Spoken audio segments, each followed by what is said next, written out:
Starfield released a little while ago, and the performance on PC is a little bit underwhelming. While it is a smooth experience, the frame rates that we're seeing on PC are not really what everyone was expecting to see. So in today's video, I'm going to explore how we can get a little bit more performance out of Starfield through GPU overclocking. And if you've never overclocked a GPU, this is going to be a great guide for you to learn how to do that.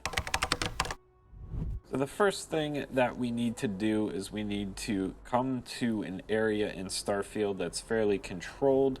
And here we can see New Atlantis, and this is where I'm going to be conducting my benchmarks. And I'm just going to walk a quick loop around New Atlantis here in one of the busier parts of the city. It's one of the most stressful parts of the game, and that's going to give us a great idea on the average frames per second that Starfield is producing and a baseline that we can use to compare our benchmarks to. Here we can see that we have our current frame rate, average frame rate. We can see 1% lows, 0.1% lows, and the max frame rate. And we can kind of compare those to our other benchmarks once we overclock. So 67 frames per second is our goal to beat with overclocking.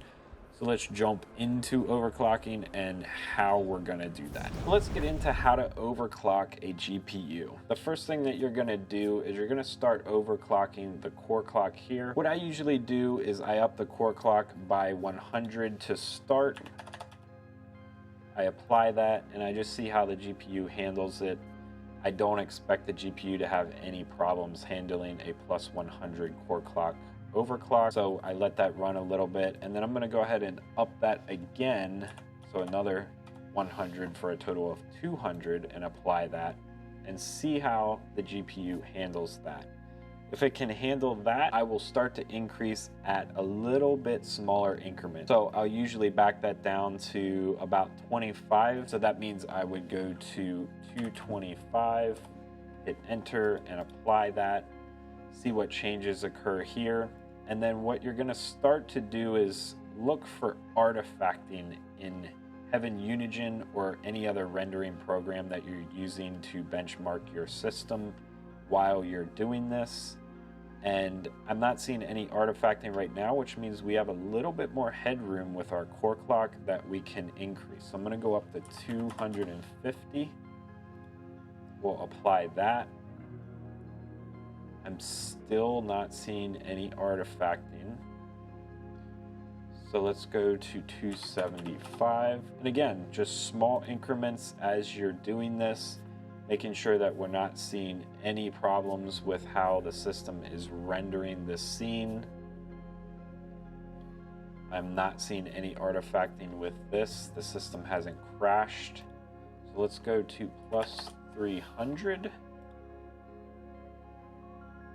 And here we're at 3105, and you can see some artifacting right here and down here. So we're starting to see the limits of this core clock. So since we're seeing a little bit of artifacting at 300, let's take that back down to 255. Consider that a decent overclock, but we're not stressing the core clock too much, as I do want to see what a middle of the road overclock is going to do to the frame rate in Starfield.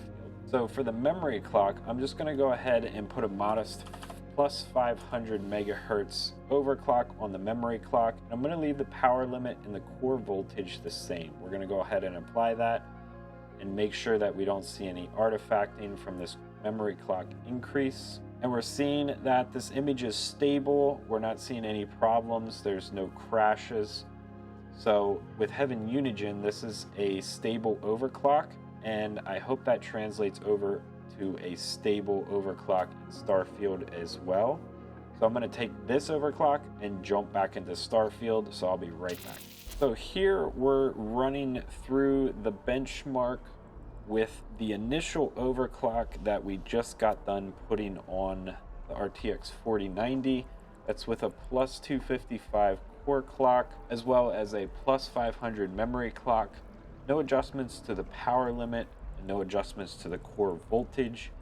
And we're sitting at 68 frames per second average right here, but interestingly enough, it looks like our 0.1% lows is a little bit lower at 48 frames per second. Now it's at 53, so we're gonna have to let this play out and we can compare numbers a little bit later. But our average is looking to be about 2 frames per second higher right now. It was previously 67.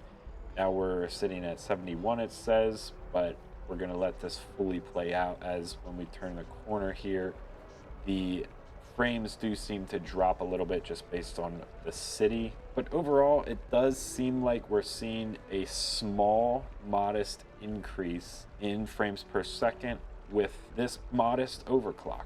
So couple overclocking with optimizing settings, and you might be able to get this game to run pretty decent on your GPU depending on what you have. So we're sitting at 70 frames per second average. 3 frames is not nothing.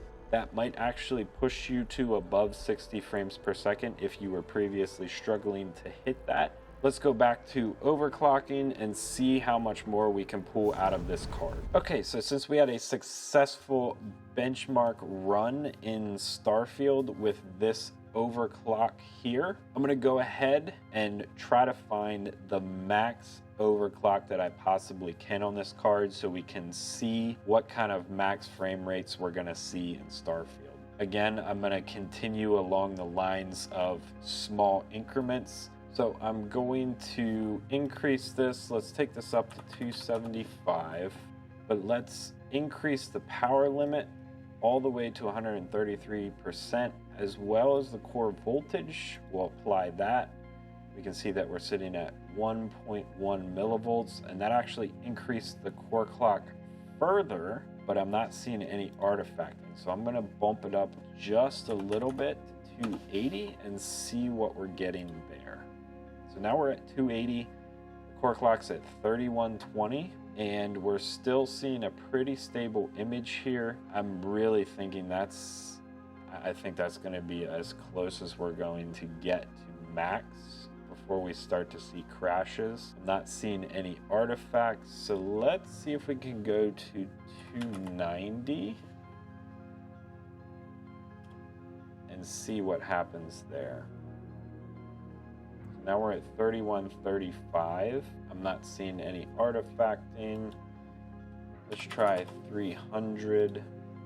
Now we're starting to see a little bit of artifacting here, so I'm gonna back that back to 280 just to be safe. I think 280 is pretty good there. And then let's take the memory clock up to, let's just go to 1200 and see how that works. So we're sitting at 1200 and not seeing any issues there. Let's bump that up to 1500.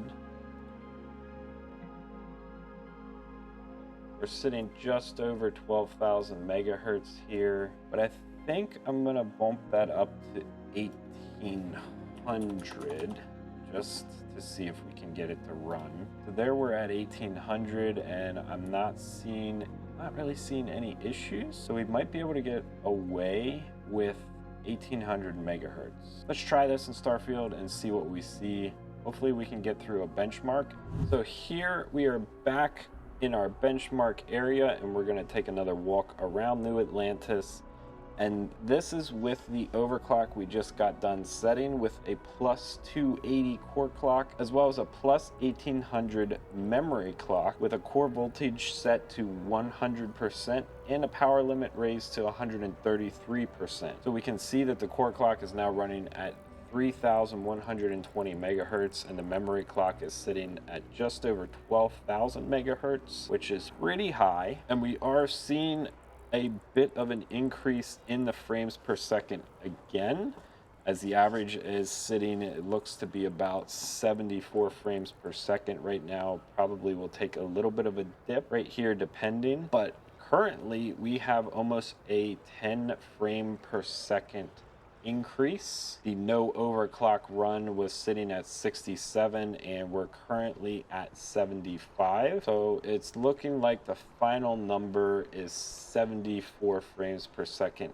average for this final overclock, meaning that we are sitting at a 7 frame per second increase. Again, that is not a insignificant increase. 7 frames per second can make or break a refresh rate on a monitor and change your experience with Starfield. So it is definitely worth looking into overclocking your card if you have not already done so to play Starfield and to get the best possible user experience out of the game.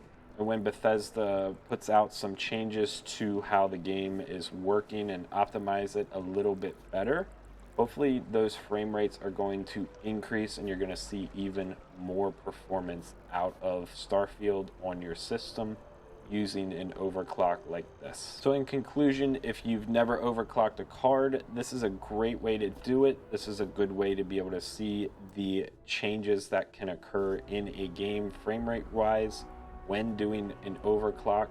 So with all that being said, have fun overclocking your GPU and let me know in the comments below what kind of performance increases you saw on your card. And as always, thanks for watching, and I'll see you in the next video.